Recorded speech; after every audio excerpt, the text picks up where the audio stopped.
This is Hidden, a podcast about things unknown.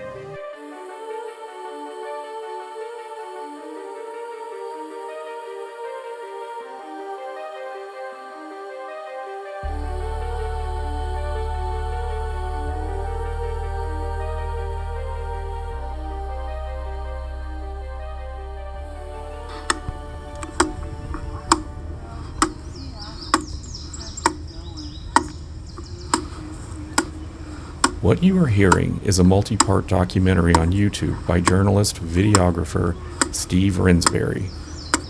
The chopping you are hearing is a handmade stone tool chipping away at a failed tree. The documentary is the Chip-a-Canoe project, which was led by an Illinois archaeological enthusiast. Experimental archaeology is replicating the tools that they use. The way I look at the word archaeology is that it's the study of tools. That's why it's experimental archaeology. We're studying the tools, and the only way you can do that is to make replicas of them and see how they work.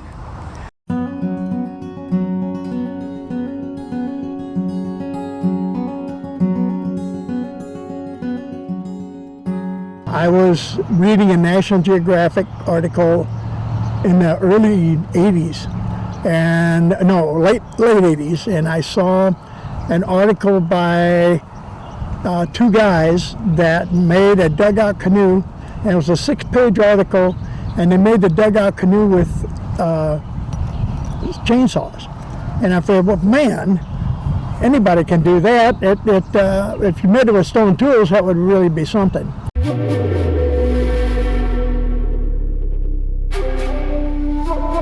Canoes in their many forms are popular for water recreation, often operated manually by paddle or oars. Going back to almost 8,000 years, the dugout canoes were a means of transportation for people globally and made from a sufficient wood source, being hollowed out trees or bark. The wood was chosen for its durability and strength. Construction was by stone tools and controlled fire. Larry, a carpenter by trade, has another theory on construction. Well, I'm Larry Kinsella. I was raised on a farm 7 miles from here and found arrowheads on the farm and have a nice little collection, small collection, but love to collect, and that piques your interest. You see the points, and then you figure, well, I wonder how they made that, and then you heard the old thing from Tarzan that they dropped cold water on a hot rock, and that made the arrowheads. And everybody I know that was starting in this tried it out, and it never works. It'll almost put your eye out. So, Larry Kinsella is no stranger to experimental archaeology. Larry has had interest in recreating stone tools since his childhood. Larry has a website, flintnapper.com, which offers a variety of his experimental archaeology projects. Flintnapper being a person who creates stone tools like stone points out of stone using another stone as a hammer. Then you start seeing somebody that did it, and then you go to that, and then one thing leads to another. Once you make the arrowhead, then you got to make the arrow. Once you make the arrow, you got to make the bow. Once you make a bow, then you got to make an atlatl, and then the darts, and then everything leads from that. So starting out on the farm was the best thing, and then when I became a carpenter, I was still interested in arrowheads and all that, but then I think that helped me to learn how to work the wood, and then those combined, I think, making stone and wood together helped me get to the point that other people don't seem to make. There are a lot of people out there, but they don't do both. Well, there's only about a handful of them, I think, that combine the good handle making and the tools. So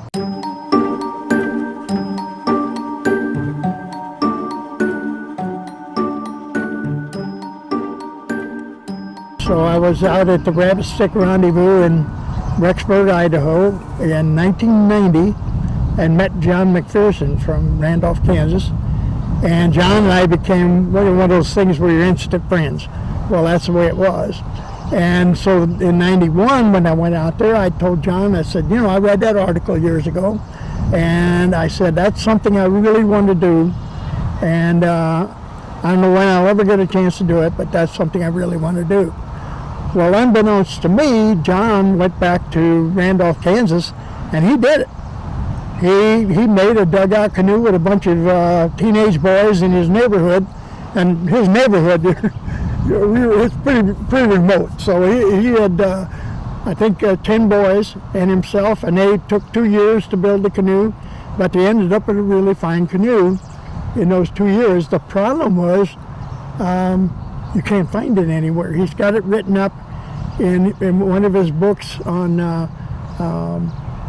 primitive technologies that he's put out quite a few videos and books, and his is probably the most documented, and they used all stone tools, even cutting the tree down. So I thought, okay, and just never really thought about it.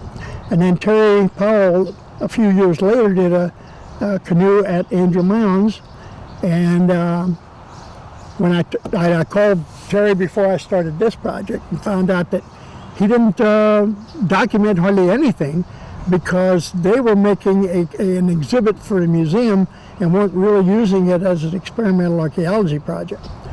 And so when I had tried to find out information on dugout canoes with stone tools, John McPherson was it. And I went back and read his article several times and saw that he documented quite a bit, but nothing that a scientist would really document. It was mostly for his book and his information, which is what a lot of people do.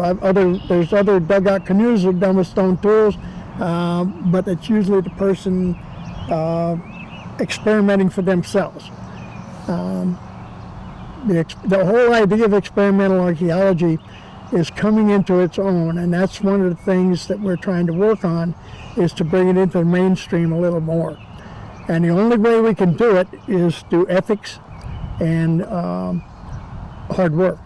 And if you miss either one of those, it's not what we really want. We want something, what I was looking for when I started was something to compare with. Okay, I know the canoe is going to take this long, and so I can get this many people. There was nothing on it, nothing, because nobody's done it. For 35 years, Larry had this project on the back burner, and as we all know, sometimes it takes a little push from a friend. In this case, it was Larry's return to Rabbit Stick in Idaho. Rabbit Stick is a primitive skills conference, so you can get more information at rabbitstick.com. A lot of the people that I had told over the years that I wanted to do this project 35 years ago, Myron Cretney at Rabbit Stick, I went out to Rabbit Stick and he said, man, you got to do this for your croak. All these guys are dropping like flies that are our age. You need to get this done. And I said, yeah, but it's going to be an awful big project. And he said, well, you just be the brains and we'll be the brawn. Well, he probably regrets that now. This is a project to try to document as much information as we possibly could. That was the goal, was since nothing is out there is documented very well, let's document the heck out of this one so that we can have other people that come after us can have something to compare it to. And I realized if I was going to do that, I needed a good cameraman. And I searched around, and almost everybody wouldn't touch it for under $15,000. And I didn't have maybe a third of that. Oh, I didn't have any of it, actually. We were going to have to raise that money. And then I found Steve Rensbury up in Edwardsville. And we talked for about an hour and a half, 2 hours at the Panera's, and I knew right then that he was going to do it. And when I got done, as we were leaving, he said, now, according to what budget you have, I'll work with whatever you can do. He said, I'm so interested in this project that I'd be willing to do it that way. So that was a big hurdle. The idea was to just contact everybody I'd ever heard of And that ended up being 120 people throughout the United States. Sent letters to them and asked them if they'd be interested, and about 25 of them answered me back. So I got a friend that joined our archaeological society. Hadn't seen her in 40 years, and she said she wanted to get into archaeology, so I had her become the secretary for our archaeological society, with realizing that if I could talk her into working on the canoe project, I'd be really well. So that's what happened, and she took on most of the paperwork and things like that, plus got her hands dirty on the canoe too. And so since we wanted to document everything as much as we could, we had like 8 or 9 forms for everybody to fill out. We sent out questionnaires. Have you ever worked in the trades? Are you skilled at something else? Are you a musician? Many craftspeople are musicians. And we just kind of went by the seat of our pants, maybe 8 or 10 questions. Knowing flint knappers and experimental archaeology people, they don't like to be put in a box. They're free spirits. And asking too many questions would have turned them off. So I tried to keep it pretty basic. So when I got the questionnaires back, then that gave me some idea of the people I could work with. For such an undertaking, Larry had to plan everything in advance with materials, forms, and videographer for documentation, and most importantly, enlisting help. And you know how volunteerism is, you get, okay, I can make it, and then when it's close, people start backing out. And that was our biggest problem, was the amount of people that we had and the number of tools. So I got some really great people. I was surprised. The crew that we had was fabulous. I couldn't have asked for anything better. In fact, when I wanted to give up, they were the ones that kept me going and pushed me. I would have probably given up on the 3rd or 4th day. I was so aggravated. I had a bunch of things go wrong. So each person had a toolmaker form and said, okay, I made this one, and put a number on each one. And then we had each tool then had to have all the measurements for that. How long is the handle? How long is the stone? How wide? How narrow? How deep? All that kind of stuff. And we weighed everything. And then we also took clay molds of the bits of the tools, both before and after they were used. And that was a lot of extra effort too. But nobody had ever done that. And usually people want to do something like that to do what we call use wear analysis. Is that when the tools are done, you can study them and know that it's been used in this project for this many hours, and then you could say, okay, this other tool that we find archaeologically has the same wear, so it's used for that long too.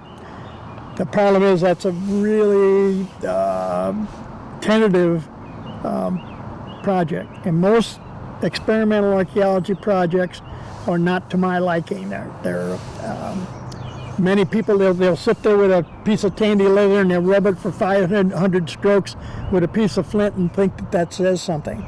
And my idea is that you make something with what you're doing. If you're going to make a knife, put a handle on it, make a very usable tool, and then that leads credence to all the hours that you spent doing all this other stuff.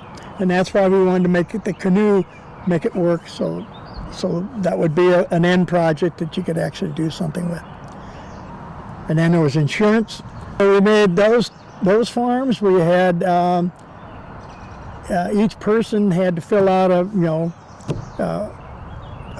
waiver, and then we had waivers for photography. If your picture was in there, we didn't have to worry about you suing us or anything like that. And most of the guys out at Rabbit Stick are people that live in the woods. They didn't think about the insurance and all the farms and all that kind of stuff. They just were really fabulous workers. So then we had those farms. We had there's 3 or 4 other farms that we filled out for each person. So when McPherson did his, there was none of that. And the thing was, if we were going to have, McPherson had 11 people, so we figured if we're going to have 30 or 40 people, if we don't have farms, we're going to spend the whole time trying to tell them what to do. The farms are self-explanatory. It saved us a lot of time.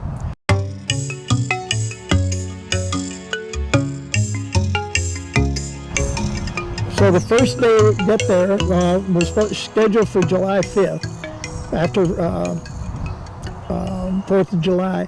And on the 4th of July, 3rd of July, Myron shows up, and he's camping at my house. And then I got the park behind my house, which I was raised on that property, and the city let us use that property for 3 or 4 days, and then we moved out to Campsville. So the log was on my property. It was a 46-year-old tulip poplar my daughter planted when she was in 5th grade, I guess it was. So it was straight for the first 30 feet. It looked beautiful. And so I searched all over, went Missouri, Southern Illinois, looking for a tree. Nothing close came up. So that was our fallback, and that's what we ended up having to use. On the 4th of July, 2 more guys showed up. Well, there was Myron and Grizz showed up on the 3rd and set up their camp, and then 2 more showed up the next day. And so on the 4th, they had brought a bunch of buckets of basswood fibers from Wisconsin. So even though these guys had been to Rabbit Stick, I had never met them other than Myron. I'd seen them, but didn't really associate with them that much. We just weren't in the same circles. And so we spent the 4th separating the basswood fibers and making strands, twisted strands, and then combined that into a 70-foot rope. And none of us had ever made a rope that big before, so it was a nice experiment just in itself. And then we used that rope during the canoe experiment. We set up Norma and her husband Eddie at Asadori, and they were really great folks. And she donated a bunch of tables and pop-ups and chairs, and they showed up Saturday morning really early, and we put that all up. And so we had like 4 pop-ups. One was for a registration table. They signed all their forms there. And then we had another pop-up just for you to sit in the shade to sign your forms. And then we had another table for measurements, and then taking the clay casts, and then another table for photography. We photographed all the tools, and in order to keep the tool photography straight, when you make close-ups, a lot of time you can't put the scale in with the photograph. So in order to do that, we took 2 pictures of the stone looking to the left with a scale in it, and then we separated it and took close-ups of the bits, and then bracketed it with the other 2 pictures of the stone looking the other way, so that we knew everything within those brackets was that same tool. And I've been going through the photographs, and boy, believe me, that helped a lot. With a project that involves a schedule and funds, sometimes we forget to expect the unexpected. The unexpected in this case being things do not always work out in our favor. When we got started, we were going to start at 8 o'clock, and we were running around like chickens with our head chopped off. A lot of people that just come in hadn't signed up their tools yet. Other people had their tools signed up.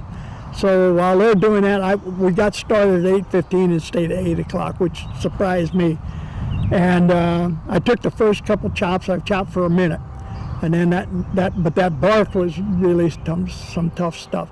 It wasn't nearly what I remember our poplar being like, and so it was kind of an awakening right there. And within, I'd say, maybe an hour, everyone there knew that we didn't have, the tools weren't big enough, and the tools didn't have long enough handles. And yet here we were, this was all we had to work with. So we learned a lot within the first hour.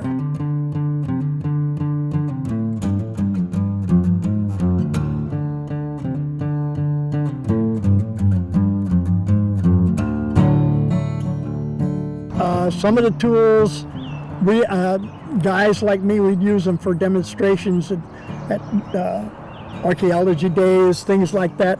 And the one I used to let the kids use because it was a broken one, and I covered the brake with the handle, and nobody ever knew it was broken. And I figured if it breaks because the kids are using, I'm not out anything. It turned out to be one of our best axes. So that's kind of things that we didn't expect.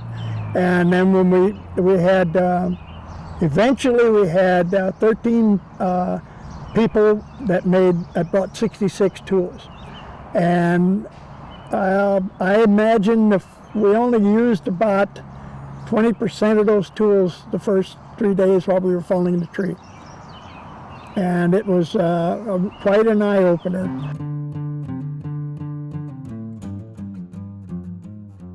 On the first day, right near the end of the day, they experimented with different ways to cut.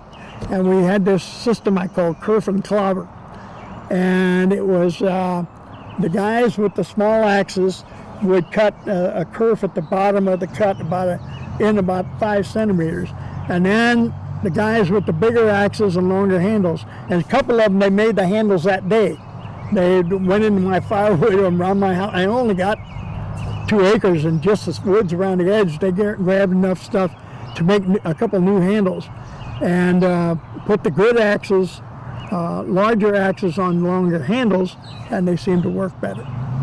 Now Scogan was a woodsman up in Wisconsin, and he uses a metal axe at least 5 hours a day, and he was the guy that was our best clobberer. So when you made the cut at the bottom, you would come down on about a 30-degree angle down to that cut and take out these big chunks of wood. We were surprising ourselves, as we had no idea that these tools could take that much physical abuse. We knew that they would, you didn't baby them, but we had no idea the power that Scogan could put behind these. And it echoed through the valley. It was really dramatic. So that's what we did. We refined it a little bit more on the second day, on the 6th. And then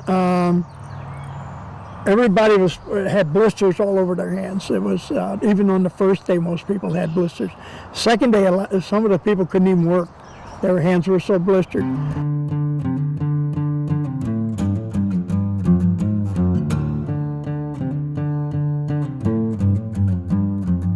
So on the third day,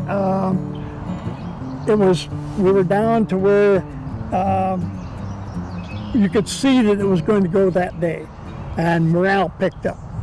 And even with all the blisters, they bandaged their hands enough to be able to use them. And it was really amazing to watch what they were doing with all those blistered hands. And so that evening, about 6 o'clock, the tree fell. And God, you can't believe how happy we all were to finally have it down.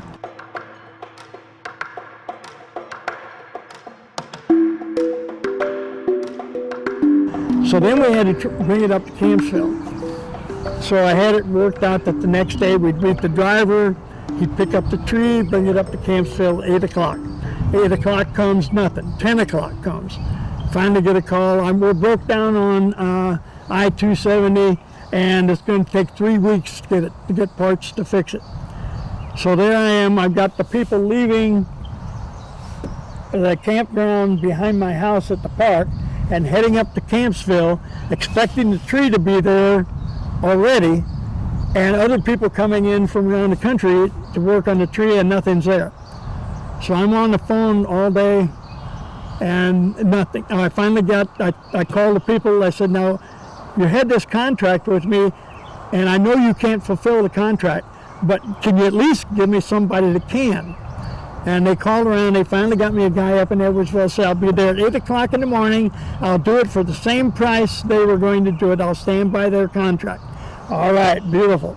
The guy comes at 8 o'clock in the morning and can't lift the tree. I'm calling over. I finally called out in Highland, Illinois, and it was the same company that I had tried to get the first day, and they said, we think we're going to be too expensive for you. Well, they ended up being the same, and they had to charge more because they had to bring their rig all the way up to Campsville to unload it. We thought we'd just push it off the trailer up there. Well, that wasn't going to work. So it ended up, we got Erlinger Construction. I had worked with them as a carpenter for 35 years. So go figure. And they brought it up there. They were there at 8 o'clock, and by 8:30 they had it loaded, and we were on our way.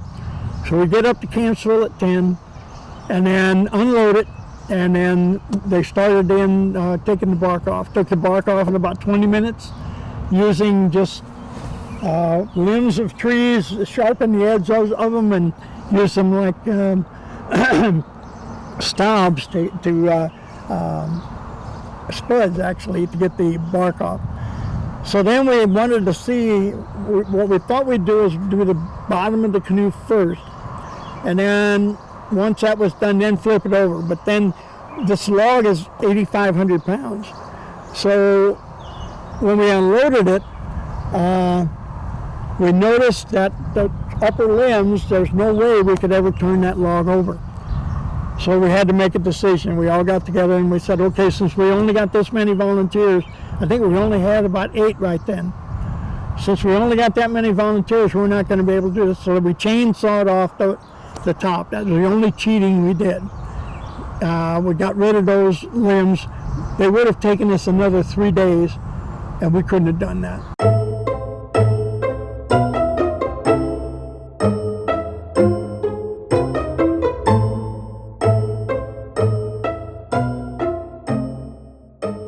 Took the rope that we had made, and we stretched it from one end of the log to the other, down to where we thought we would want the top of the canoe. And then we marked that with chisels, and then we chopped every 20 inches or so, we chopped grooves down to that mark. And then after that we took the chunks out in between with wedges and adzes and gouges and whatever we could use to get it out of there. And it took a while to figure that out. And once they got into the wedging, they noticed that seemed to work pretty well. And then just wanted to start down into the canoe to keep the weight down a little bit so we could turn over. And so they used some gouges that we got from a guy up in Massachusetts that made a dugout canoe. And so he sent us 2 fine gouges. And they were the best tools we used on the whole project. But then with the gouges, we were able to get down into the canoe maybe 6 or 8 inches, and we figured that was enough that we could turn it over.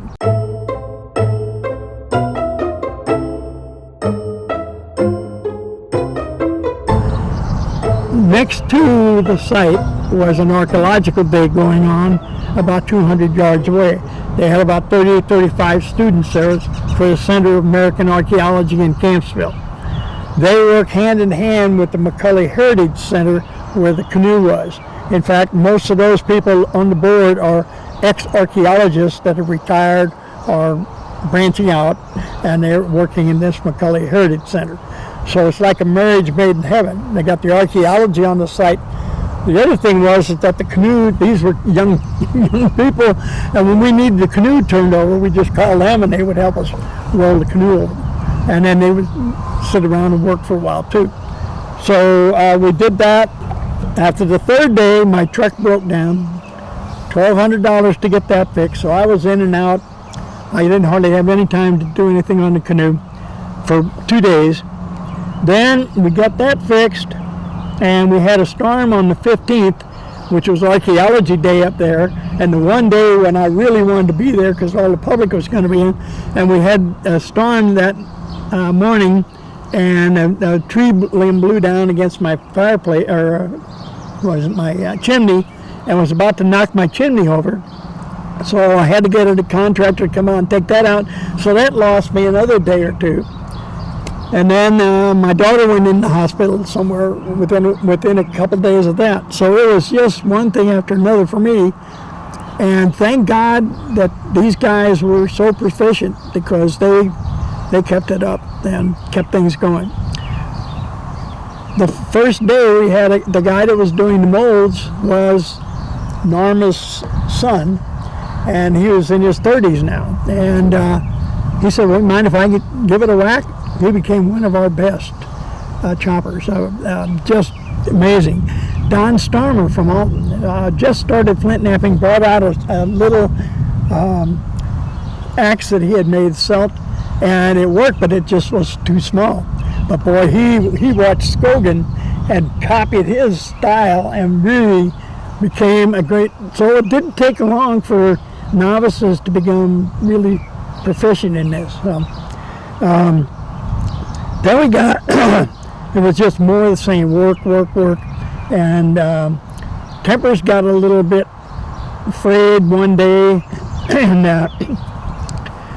so we had, we called several meetings, but that meeting was to cool things down, and it was mostly misunderstanding, like most things. So we got that straightened out. But it's, I was surprised that these many people from around the country, actually, what's his name, Amil was from Israel.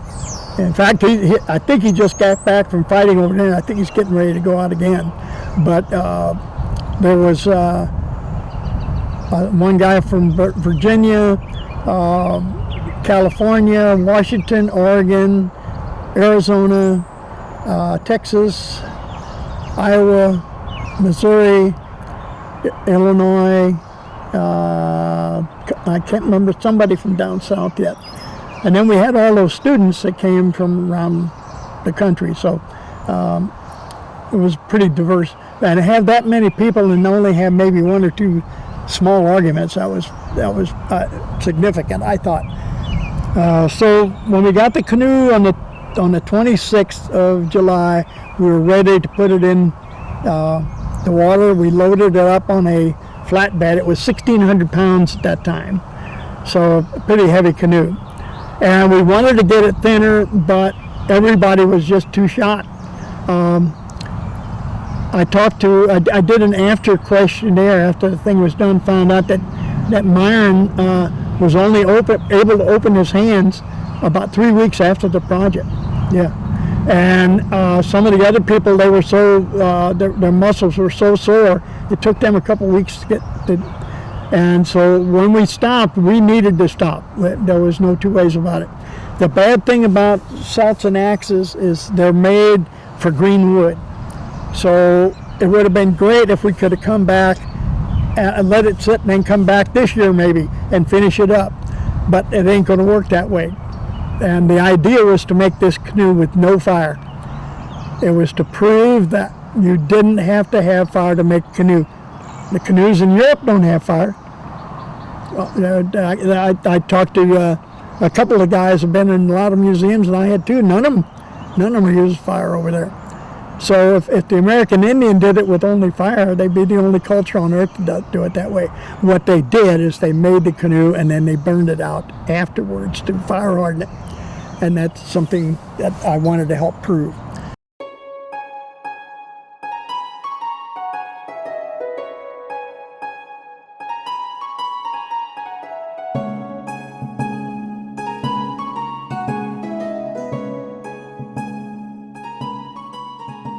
Put it in the water, got about 2/3 of the way in, and a knot blew out about 2 inches in diameter. It started to sink. So we loaded it back up as fast as we could. Oh, God. So we get it back up to McCully, and naturally I had my eye appointment to have an injection in my eye the next day, so I couldn't be there. And Myron just happened to have some beeswax and some pitch with him, and he heated that up and put it in those holes, and it was perfect. The next day we took it 11 miles down the Illinois River, and that the about I guess the fourth day we were in Campsville, they had a blurb in the paper, and a local guy, Barry Tonsler, saw it in the paper, and so he said, "Can I help?" Well, it was just so happened that he came the day after Scogan had to go home. So Scogan was our best chopper, and he had to go home, and Barry showed up, and the morale went way back up, because when he left, the morale just was low. And then Barry showed up, and then he was a great cook. So he made biscuits and gravy, the best biscuits and gravy I've ever eaten in my life. And he brought lunches and stuff like that, and the gals at Macaulay would bring lunch out every now and then. And morale really started to go up, while the other 5 or 6 were getting their hands back in shape. And then Barry also knew a spring up above Campsville, a mineral spring, and took the guys out there and they soaked their hands, and that really helped their hands too. So anyway, we got that canoe pitched, and then we went down the river and got it done. So then we brought it back to Campsville, and it sat there for a day or two until they could load it up and bring it to the barn in Campsville, and it's drying out in there. And what we're hoping is that it's going to lose about 500 pounds. I would estimate that we've lost a couple hundred pounds already. It's almost a year now. So I went up there 2 weeks ago, and we've got a crack in the bow, and that's we expected a crack, but not where it is. We thought it would run horizontally. It's running vertically, and it's about a ½ inch wide at the top. And so I got one of those meat injectors and loaded it with linseed oil and shot them in the cracks. And then the rest of the canoe is in perfect condition, but we oiled it with linseed oil on the back and the front to make sure. And then I'm thinking of going up there tomorrow and checking it out again.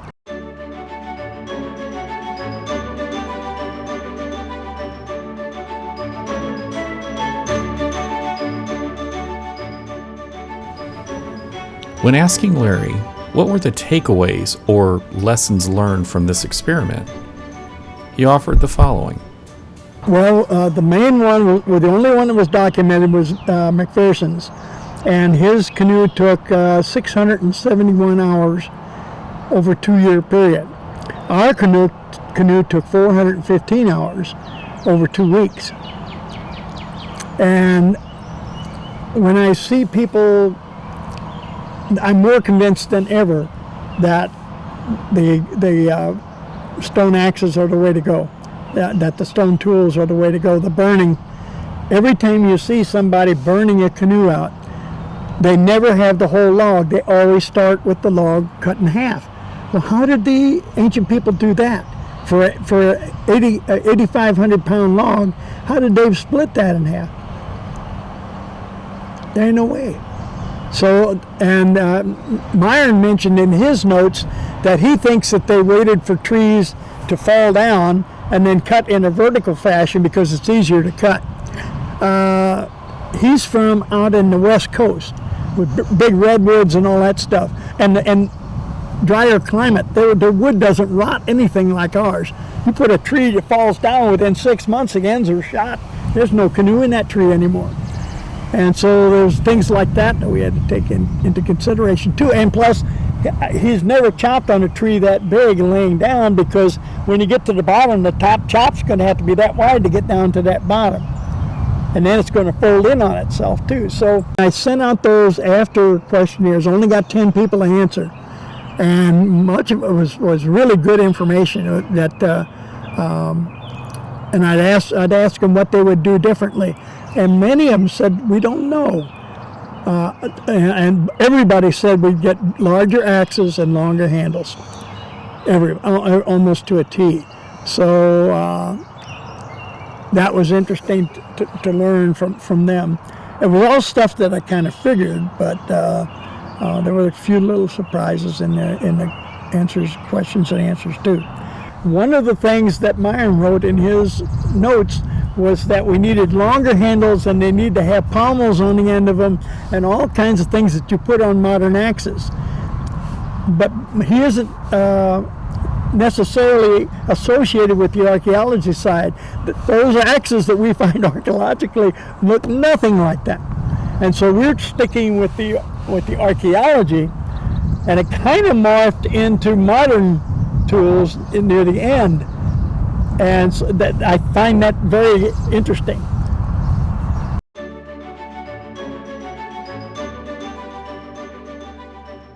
Cypress, in this area, cypress is the best.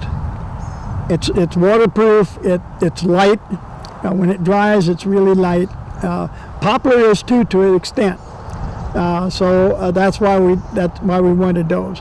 The other thing was, when I was rehashing some of the stuff of Lewis and Clark, and they mentioned that, or not Lewis and Clark, the priest, Marquette, when he came down the Illinois River in 1673, he said he saw 70 men in a dugout canoe with a fire in the center of the canoe. So I thought, my God, this is a massive tree. And when I went to a nap in down at Old Stone Fort in Tennessee, there was this massive area about from here to those trees out there, maybe 100 meters, and it's enclosed about 50 meters wide, and it's got these giant poplar trees all along it, and then it drops off to the other river. One river's on this side, one river's on this side, and then they join, and they've got a stone fort up there. And I was looking at those tulip poplar trees, and they were at least 6 or 7 feet in diameter at the base. And I thought, this is the kind of tree that Marquette saw. So, and then being tulip poplars, I looked at them, boy, this would be a perfect canoe for a tree for canoes like that. That made me think about the one in my yard. There's a lot of things we learned that I'm going to put in the book, but it's things that we didn't necessarily even think about. Yeah.